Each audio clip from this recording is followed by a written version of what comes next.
bagaimana upaya kita untuk membantu memberikan layanan bantuan kepada WNI kita yang tersangkut kasus. Jelas ini bagian dari tugas kita. Satu yang akan kita bantu adalah kalau memang diperlukan pengacara, kita akan bayar. Kita akan usahakan pengacara dengan biaya dari kita.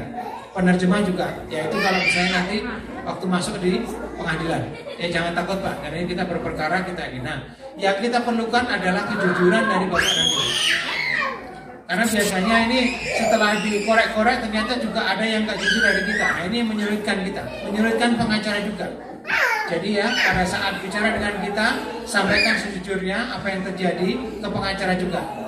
Nah ini tahap pertama adalah kita akan gali informasi masalahnya apa, jujur sampaikan, kita akan sewa pengacara untuk membantu Ibu Elsa. Ini sudah terjadi di banyak tempat ya. Kita sewa pengacara, ada yang menang, 1-2 ada yang juga yang kalah. Tergantung kasus, tergantung kasusnya. Maaf Pak, boleh saya sedikit ungkap permasalahan karena saya sedikit tahu informasi ini sedikit saja. Mungkin saya minta jawaban dari Bapak tentang kasusnya sahabat Acong dan juga Hisam. Nah, mengenai si sahabat Acong ya memang yang dituduhkan adalah eksploitasi anak, ya kan? Dan itu melanggar Undang-Undang Perlindungan Anak di sini. Ya. Nah, untuk kan ini ada dua orang yang terlibat ya, sahabat Acong sendiri dan Hisam. Hisam, saya mulai dengan Hisam dulu. Hisam sudah cukup bukti, artinya bukti-bukti terkait dengan yang bersangkutan sudah cukup, sehingga yang bersangkutan sudah dirilis, sudah dilepas dari dinas sosial. Sekarang sudah ada di KJRI, di shelter, dan sebentar lagi akan kita pulangkan. Sudah ada komunikasi dengan pihak keluarga di Kalimantan, keluarga di sana bersedia untuk terima. Jadi Hisam sudah selesai. Sudah punya paspor Pak? Sudah kita SPRP ya. Jadi yang bersangkutan sudah siap untuk pulang. Bagaimana?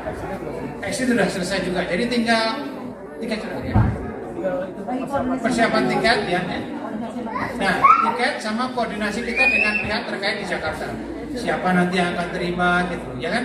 Karena begini, pihak dinas sosial di sana itu juga pada saat menyerahkan seorang anak untuk diasuh kepada seseorang, itu juga mereka akan mencek kemampuan yang bersangkutan untuk merawat anak tersebut. Kalau dinas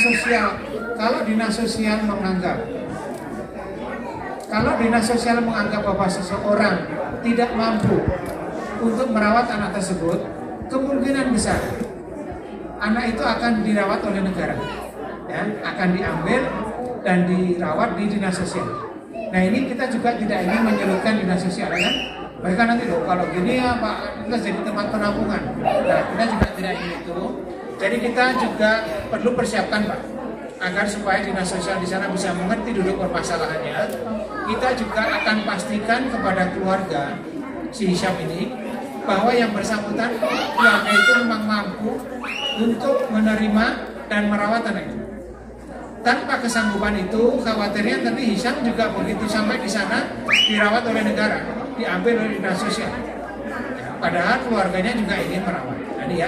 Jadi intinya Hisam sudah akan segera dipulangkan. Bagaimana dengan sahabat Acong? Masalahnya masih dalam tingkat penyidikan ya. Masih di tingkat penyidikan oleh pihak NIAPA.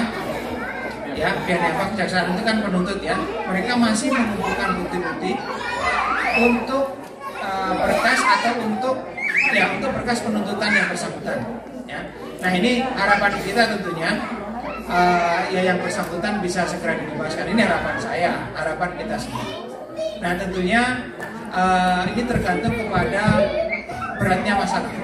Kalau nanti pihak berwajib di sini tidak menemukan hal yang memberatkan yang bersangkutan, atau misalnya tidak terlalu berat kasusnya terkait dengan eksploitasi anak, ya mudah-mudahan yang bersangkutan bisa bebas. Nah ini saya tidak dalam kapasitas untuk campur tangan dalam proses penyidikan, karena ini adalah otoritas dari Bidang Saudi. Ya, jadi intinya itu masih dalam tahap penyidikan. Sejauh mana dari pihak KJRI Pak selama ini melakukan pendampingan terhadap sahabat kader? Sejak 1 atau 2 hari setelah kita tahu masalahnya itu, bahwa sahabat kader diambil oleh pihak yang bersangkutan, ditahan, langsung Pak Syafaat dan tim itu segera menengok yang bersangkutan di penjara. Ini ya, salah satu langkah utama yang kita ambil adalah menengok yang bersangkutan, memastikan yang bersangkutan dalam keadaan sehat. Dan kemudian tentunya juga pada kesempatan itu menanyakan kepada yang bersangkutan apa yang terjadi, ya kan?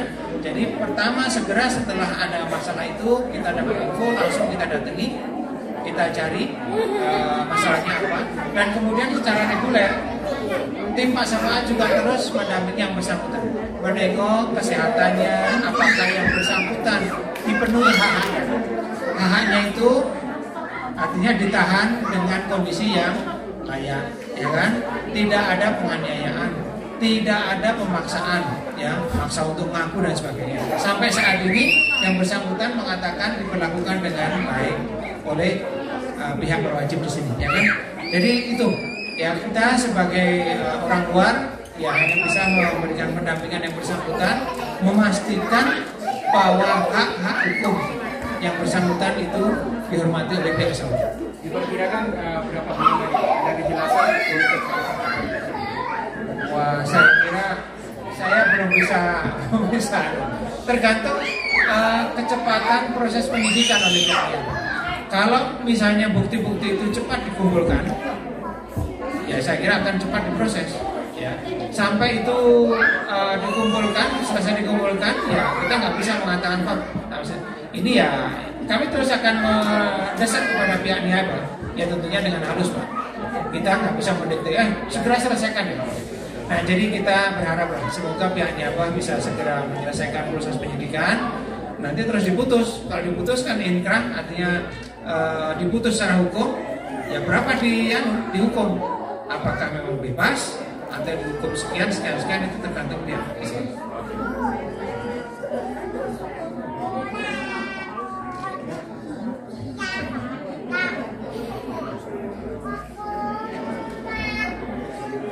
Ya, jadi memang tadi saya sampaikan kita berharap ya seringan mungkin hukuman yang akan diberikan kepada yang bersangkutan. Syukur-syukur tidak terbukti bahwa yang bersangkutan melakukan pelanggaran. Saya melanggar pasal-pasal dalam undang-undang pelindungan anak. Nah ini tentunya bagian dari upaya kita, ya kita appeal, misalnya memohon sekiranya bisa itu yang paling ringan adalah pelanggaran keimigrasian, ya kan? Nah kalau pelanggaran keimigrasian ini ya kalau bisa ya udahlah cukup dideportasi ya.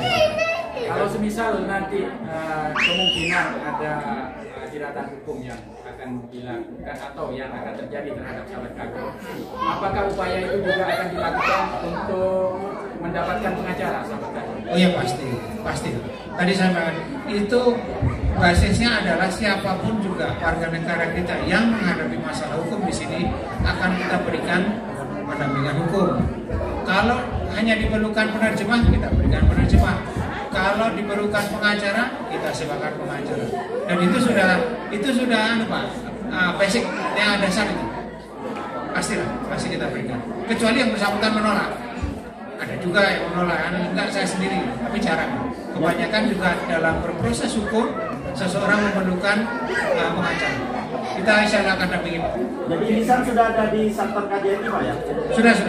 Sudah sejak beberapa lama yang bersangkutan di shelter, dan bahkan kita sekolahkan karena yang bersangkutan kan misalnya 9 tahun ini usia belajar. Sekolah di SIJ Pak ya? SIJ.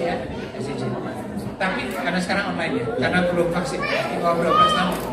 Nah ini tetap juga walaupun yang bersangkutan sekolah, tapi toh juga kita yakin ya, dalam masa sekarang ini ya orang tuanya juga ya ada di sini. Jadi saya yakin konsentrasi belajar dia juga. Oleh karena itu kita berpikir langkah terbaik untuk menyelamatkan masa depan yang bersangkutan adalah segera berkumpul dengan keluarga besarnya di Indonesia. Nanti akan dapat dibina, ditumbuh kembangkan di situ dalam keluarga yang baik. Saya kira itu. Terima kasih Pak. Terima kasih Pak.